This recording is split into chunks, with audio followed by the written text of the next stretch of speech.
بسم اللہ الرحمن الرحیم۔ السلام علیکم، میں ہوں محمد تحسین عباسی اور آپ دیکھ رہے ہیں میرا YouTube channel Pakistan time news. ناظرین، جیسا کہ میں نے کل کے ولاگ میں آپ کو بتایا تھا کہ پاکستان پیپلز پارٹی اور مسلم لیگ نون کے درمیان دوریاں پیدا ہوتی جا رہی ہیں، اور کل جب پاکستان پیپلز پارٹی کے چیئرمین جناب آصف علی زرداری اور بلاول بھٹو زرداری نے بلاول ہاؤس میں ایک اہم اجلاس طلب کیا تھا، اس اجلاس میں سی کے ممبران بھی تھے، اراکین اسمبلی بھی تھے، سابق وزراء بھی، وفاقی اور صوبائی وزراء بھی موجود تھے، اور اس میں خاص بات یہ تھی کہ پیپلز پارٹی کی سی کے ممبر جو تھے اعتزاز حسن، جو پاکستان پیپلز پارٹی میں بیٹھے ہیں لیکن حمایت عمران خان کی کر رہے ہیں، مقدمات وہ عمران خان کا لڑ رہے ہیں، جبکہ پاکستان پیپلز پارٹی نے عدم اعتماد کی تحریک میں انہیں بڑا ٹف ٹائم دیا تھا، اور پیپلز پارٹی کے چیئرمین آصف علی زرداری تھے جنہوں نے اپنی ہمت، قوت اور طاقت اور اپنی سیاست کے ذریعے عمران خان کو اقتدار سے محروم کیا تھا۔ اسی پیپلز پارٹی کی سینٹرل ایگزیکٹو کے رکن جناب اعتزاز حسن صاحب عمران خان کے مقدمات بھی لڑ رہے ہیں، عمران خان کی حمایت بھی کر رہے ہیں۔ کل انہیں سی کے اجلاس میں اسپیشلی طور پر بلایا گیا تھا۔ جب سی کے اجلاس میں وہ اپنی رائے کا اظہار کر رہے تھے، ان سے جو ملک میں آئندہ انتخابات ہونے جا رہے ہیں اس حوالے سے صلاح مشورے کیے گئے، ان سے باقاعدہ ان سے اس سلسلے میں رائے لی گئی۔ ایک طویل گفتگو کا سلسلہ جاری رہا، لیکن پھر ایک ایسا لمحہ بھی آیا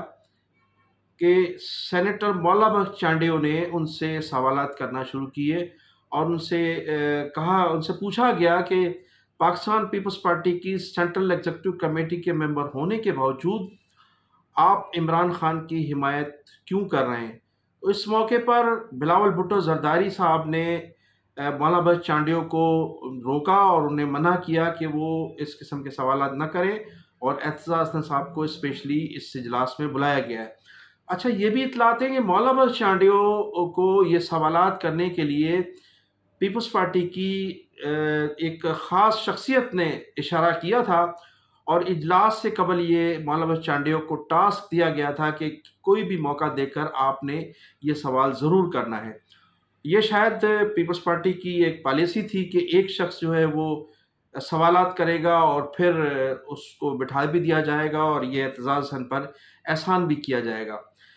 پاکستان پیپلز پارٹی کے اجلاس میں تمام لوگوں نے متفقہ فیصلہ کیا۔ وہاں تو فیصلے مسلط ہوتے ہیں، پیپلز پارٹی کی جو سینٹرل ایگزیکٹو کمیٹی کا اجلاس ہوتا ہے اس میں فیصلے مسلط کیے جاتے ہیں، تو یہ فیصلہ مسلط کیا گیا۔ تمام لوگوں نے متفقہ طور پر کہا کہ انتخابات 90 دن میں ہونے چاہیے، اور قانونی رائے بھی لی گئی۔ بیرسٹر اعتزاز حسن صاحب سے نیر بخاری صاحب نے بھی اپنی جو قانونی پوزیشن تھی وہ واضح کی، اور پھر رضا ربانی صاحب نے بھی جو ہے تمام صورتحال سے آگاہ کیا اجلاس کو۔ اس کے بعد شیریں رحمان صاحبہ نے بھی اور فیصل کنڈی صاحب نے بھی جو ہے پریس کانفرنس کی، اور انہوں نے وہ جو اجلاس تھا وزیر اعظم میاں شہباز شریف کی قیادت میں، اس اجلاس میں جو فیصلہ کیا گیا تھا اس فیصلے کے متعلق آگاہ کیا، اور مراد علی شاہ صاحب نے کہا کہ ہم نے ایسا کوئی اجلاس میں وعدہ نہیں کیا تھا، اور نہ ہی اس قسم پر ہم نے اتفاق کیا تھا، اس بات پر اتفاق کیا تھا کہ انتخابات جو ہیں وہ نئی مردم شماری کے تحت کرائے جائیں، بلکہ نئی مردم شماری کے ہونے کے باوجود بھی ہم نے یہ جو ہمارے سامنے باتیں ہوئی تھی یا جو رزلٹ ہمارے سامنے موجود تھا، ہم سمجھ رہے تھے کہ انتخابات اگر نئی مردم شماری کے متعلق کے حساب کے اس پر بھی کرائے گئے تو 90 دن میں انتخابات ہو سکتے ہیں، لہٰذا ہم نے اس پر اتفاق نہیں کیا تھا، لہٰذا 90 روز کے اندر انتخابات ہونے چاہیے۔ تو پاکستان پیپلز پارٹی جو ہے وہ اس وقت منجدھار میں ہے۔ پہلے تو مختلف اجلاسوں میں پی ڈی ایم کے ساتھ مل کر یہ چاہتی تھی کہ انتخابات اس وقت ہوں جب پاکستان تحریک انصاف کا مکمل خاتمہ ہو جائے،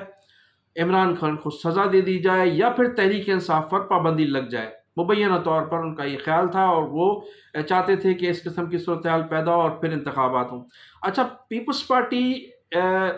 2 صوبائی اسمبلیاں بلوچستان اور سندھ میں، تو اسمبلیاں پوری ہونے کے بعد، مدت پوری ہونے کے بعد وضع ہے کہ دونوں صوبوں میں اور مرکز میں 90 دن کے اندر اندر انتخابات ہونے چاہیے، اور یہ ہمارا جو ہے آئین بھی کہتا ہے۔ لیکن پیپلز پارٹی نے جو پنجاب اسمبلی اور KPK میں جو اسمبلیاں ڈیزالو ہوئی تھیں، اس کے بعد کبھی ضد نہیں کی کہ وہاں بھی 90 دن میں انتخابات کرائے جائیں۔ تو پیپلز پارٹی کا ہمیشہ دورہ معیار رہا ہے، ان کو اس وقت بھی یہ موقف اختیار کرنا چاہیے تھا، جو ہمارے تجزیہ نگاروں کا کہنا ہے کہ پیپلز پارٹی کو پنجاب کے حوالے سے اور KPK کے حوالے سے بھی اپنا موقف برقرار رکھنا تھا کہ وہاں بھی ان کا 90 دن کے اندر انتخابات کرانے کی ان کی تجویز ہونی چاہیے تھی۔ وہ اس وقت حکومت کو پوری طرح سے پریشرائز کر سکتے تھے اور انہیں مشورہ دے سکتے تھے کہ ان صوبوں میں بھی 90 دن کے اندر انتخابات کرائے جائیں۔ لیکن جب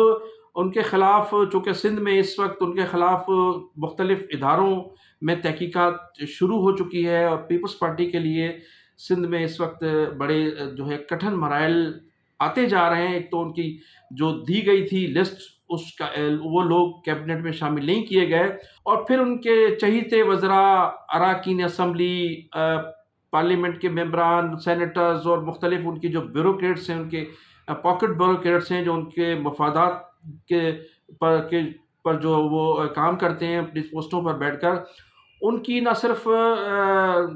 جو ہے ان کی ایگزٹ کنٹرول لسٹ میں نام ڈال دیا گیا ہے، بلکہ متوقع ہے کہ ان کو جلد گرفتار بھی کیا جائے گا، اور یہ جو مبینہ طور پر سندھ کے خزانے لوٹے گئے ہیں ان سے حساب کتاب بھی لیا جائے گا۔ ان کے خلاف تحقیقاتیں شروع ہو چکی ہیں، بہت سے لوگ روپوش ہو گئے، اور وہ 62 لوگوں کی جو لسٹ ہے، اس لسٹ کے متعلق بھی ان لوگوں میں تجسس پایا جاتا ہے کہ آیا وہ 62 لوگ جو ہیں، 62 لوگ، اس میں کون کون سے لوگ ہیں جن کو گرفتاری کے لیے لسٹ تیار کی گئی ہے، جن کے خلاف ایگزٹ کنٹرول لسٹ میں جو ہے نام دیے جانے کا امکان ہے، جن کو ایئرپورٹ پر روکا جا سکتا ہے۔ وہ تمام لوگ جو ہے اس وقت، ان میں چند لوگ ایسے بھی تھے جو CEC کے اجلاس میں موجود تھے، اور چند لوگوں نے اس حوالے سے بھی گفتگو کرنا چاہی، لیکن بتایا جاتا ہے کہ اس گفتگو کو آگے نہیں بڑھایا گیا، اور محض یہ جو اجلاس تھا، اجلاس میں ایک خاص ایجنڈا یہی تھا کہ حکومت کو مجبور کیا جائے کہ 90 دن کے اندر عام انتخابات کا انعقاد کروا کر حکومت منتخب لوگوں کے حوالے کر دی جائے۔ دوسری جانب ناظرین، یہ بھی آپ کو بتاتا چلوں کہ موجودہ صوبائی حکومت نے ایک طرف تو سندھ کنٹرول بلڈنگ اتھارٹی میں جو نقشہ جات ہیں اس پر پابندی عائد کر دی ہے، اور تمام تعمیرات پر پابندی عائد کر دی ہے، اگرچہ ایسا نہیں ہونا چاہیے تھا، چونکہ 80 گز 120 گز کے جو مکانات ہیں ان پر پابندی عائد نہیں کرنی چاہیے تھی، نہ ہی ان کے نقشوں پر پابندی عائد ہونی چاہیے تھی، بلکہ جو بڑے پروجیکٹ ہیں، جن میں جو پروجیکٹ ہمارے سہولتکار بنے ہوئے تھے کرپشن میں، یا ہمارے جن میں پاکستان پیپلز پارٹی کی کرپٹ مافیا ملوث تھی، ان پر پابندی عائد ہونی چاہیے تھی، لیکن 80 گز اور 120 گز کے جو مکانات لوگ اپنے تعمیرات کر رہے ہیں اس پر پابندی عائد کرنے سے لوگوں میں مایوسی ضرور پیدا ہوئی ہے۔ اس کے علاوہ آج جو اہم ہمیں اطلاعات ملی ہیں وہ یہ ہے کہ وزیر اعلیٰ سندھ نے، ابھی تک اس کا نوٹیفیکیشن تو جاری نہیں ہوا ہے، لیکن صبح سے یہ خبریں گشت کر رہی ہیں کہ تمام سندھ میں جو وائن شاپس ہیں وہ بند کرنے کا فیصلہ کیا گیا ہے، اور کہا یہ جا رہا ہے کہ رات گئے کسی وقت بھی، آج یا کل کسی وقت بھی یہ نوٹیفیکیشن نکل سکتا ہے کہ جتنے بھی وائن شاپس ہیں ان کو عارضی طور پر بند کر دیا جائے، اور ان کی مکمل تحقیقات کی جائے، اس میں کن کن لوگوں کے کون ان وائن شاپس کے حصے دار ہیں، ان تمام لوگوں کو بند کر کے قانونی طور پر جنہوں نے قانونی تقاضے پورے کیے ہیں ان وائن شاپ کو آگے چل کر اجازت دی جائے گی، اور وائن شاپس کی تعداد جو ہے وہ بھی کم کی جائے گی۔ اور آخر میں آپ کو ناظرین یہ بتاتا چلوں کہ جو ملک بھر میں بجلی کے خلاف احتجاج تھا، بجلی کے بلوں کے خلاف، اس کو بانی متحدہ الطاف حسین نے بھی ان کی مکمل حمایت کی ہے۔ پاکستان کے پہلے سیاسی رہنما جنہوں نے بجلی کے بلوں پر جو ہے سخت احتجاج کیا، سخت موقف اختیار کیا، اور متحدہ قومی موومنٹ لندن کی پوری جو قیادت تھی وہ پوری طرح سے عوام کے ساتھ اس مسئلے پر کھڑی ہوئی، اور بانی متحدہ الطاف حسین نے کھل کر ان لوگوں کی حمایت کی ہے کہ جو بجلی کے بل ہیں، جو زائد بل آئے ہیں، یا جو زیادتیاں جس طرح سے بجلی کے بلوں کے ذریعے غریبوں کے ساتھ کی جا رہی ہیں وہ بند ہونی چاہیے، ورنہ پوری طرح سے سخت احتجاج کیا جائے گا۔ تو آج پورے ملک میں جو بجلی کے خلاف بڑا احتجاج تھا، زائد بلوں کے خلاف بہت زیادہ احتجاج کیا جاتا رہا، اور اس کے بعد آج ہمارے وزیر اعظم صاحب نے بھی اس پر سخت ایکشن لیا ہے، اور کل اتوار کے روز جو ہے وہ چھٹی کے روز ایک اہم اجلاس طلب کیا ہے، جس میں تمام وابڈا کی جو ہماری واٹر اینڈ پاور کے افسران اس اجلاس میں شرکت کریں گے، اس کے وزیر اس میں شامل ہوں گے، اور جو تقسیم کار کمپنی ہے بجلی کی وہ لوگ بھی اس اجلاس میں شرکت کریں گے۔ تو آج 2 روز سے جو بجلی کی صورتحال ہے، بلوں کے حوالے سے جو ہمارے ہاں پورے ملک میں احتجاج کیا جا رہا ہے، اس حوالے سے ایرانی سفیر نے پاکستان کو پیشکش کی ہے کہ اگر وہ ہم سے بجلی لینا چاہیں تو بجلی، تیل اور گیس وہ سستے داموں